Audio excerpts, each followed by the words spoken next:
The moment my legs buckled beneath me on the summit, I felt the weight of failure heavier than the mountain itself.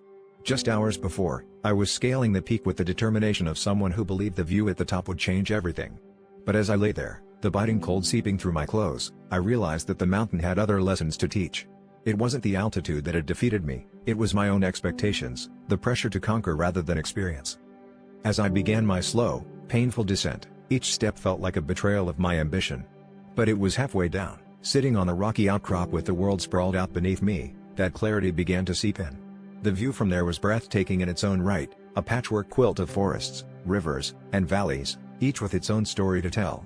I had been so fixated on the summit, on the notion of accomplishment, that I had failed to appreciate the journey itself.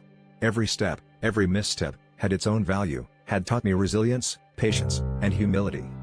In those moments of quiet reflection, I realized the mountain wasn't just a physical challenge but a metaphor for life itself. The summit may be the goal, but it is the path that shapes us, the struggles and triumphs that define our character. I began to treasure every step, every breath, and every view, no matter how small or big. It was there, halfway down, that I found a new perspective. By the time I reached the base, my legs were still trembling, but my heart was stronger than ever. The mountain had given me more than I had ever expected, a lesson in living, a lesson in appreciating the journey rather than just the destination.